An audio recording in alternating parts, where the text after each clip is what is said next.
110वां अध्याय गंगा जी की महिमा। अग्निदेव कहते हैं, अब गंगा का महात्म्य बताता हूँ। गंगा का सदा सेवन करना चाहिए। वह भोग और मोक्ष प्रदान करने वाली है। जिसके बीच से गंगा बहती है वह सभी देश श्रेष्ठ तथा पावन है। उत्तम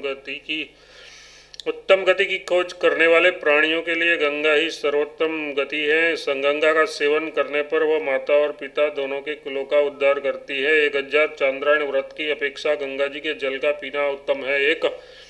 एक मास गंगा जी का सेवन करने वाला मनुष्य सब यज्ञों का फल पाता है। गंगा देवी सब पापों को दूर करने वाली तथा स्वर्गलोक देने वाली हैं। गंगा के जल में जब तक हड्डी पड़ी रहती है तब तक वह जीव स्वर्ग में निवास करता है। अंधे आदि भी गंगा जी का सेवन करके देवताओं के समान हो जाते हैं। गंगा तीर्थ से निकली हुई मिट्टी धारण करने वाला मनुष्य सूर्य के समान पापों का नाशक होता है। जो मानव गंगा का दर्शन, स्पर्श, जलपान अथवा गंगा इस नाम का कीर्तन करता है वह अपनी सैकड़ों हजारों पीढ़ियों के पुरुषों को पवित्र कर देता है। इस प्रकार आदि अग्नि महापुराण में गंगा जी की महिमा नामक 110वां अध्याय पूरा हुआ।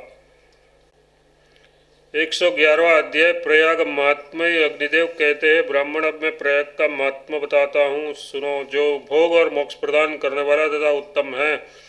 प्रयाग में ब्रह्मा, विष्णु आदि देवता तथा बड़े बड़े मुनिवर निवास करते हैं। नदियाँ, समुद्र, सिद्ध, गंधर्व तथा अप्सराएं भी उस तीर्थ में वास करती हैं। प्रयाग में 3 अग्निकुंड है। उसके बीच में गंगा सब तीर्थों को साथ लिए बड़े वेग से बहती है। वहाँ त्रिभुवन विख्यात सूर्यकन्या यमुना भी है। गंगा और यमुना का मध्य भाग पृथ्वी का जधन माना गया है और प्रयाग को ऋषियों ने जधन के बीच का उपस्थ भाग बताया है।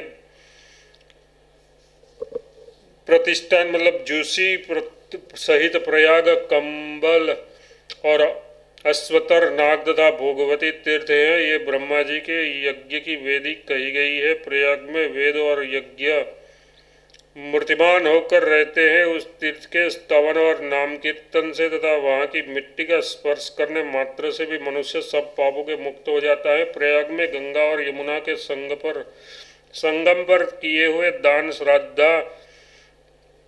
श्राद्ध और जप आदि अक्षय होते हैं। ब्राह्मण, वेद अथवा लोग किसी के कहने से भी अंत में प्रयाग तीर्थ के भीतर मरने का विचार नहीं छोड़ना चाहिए। प्रयाग में 60 करोड़ 10,000 तीर्थों का निवास है, अतः वह सबसे श्रेष्ठ है। वासुकी नाग का स्थान, भोगवती तीर्थ और हंस प्रपतन ये उत्तम तीर्थ हैं। कोटि गोदान से जो फल मिलता है वही इनमें 3 दिनों तक स्नान करने मात्र से प्राप्त हो जाता है। प्रयाग में माघ मास में मनीषी पुरुष ऐसा कहते हैं कि गंगा सर्वत्र सुलभ है, किंतु गंगा द्वारा प्रयाग और गंगा सागर संगम इन 3 तीर्थों में उसका मिलना बहुत कठिन है। प्रयाग में दान देने से मनुष्य स्वर्ग में जाता है और इस लोक में आने पर राजाओं का भी राजा होता है। अक्षय वट के मूल के समीप और संगम आदि में मृत्यु को प्राप्त हुआ मनुष्य भगवान विष्णु के धाम में जाता है। प्रयाग में परम रमणीय उर्वशी, पुलीन, संध्यावट, कोटि तीर्थ, दशाश्वमेघ घाट, गंगा यमुना का उत्तम संगम, रजोहीन मानस तीर्थ तथा वासरक तीर्थ ये सभी उत्तम तीर्थ हैं, परम उत्तम है। इस प्रकार आदि आग्नेय महापुराण में प्रयाग महात्म्य वर्णन नामक 111वां अध्याय पूरा हुआ।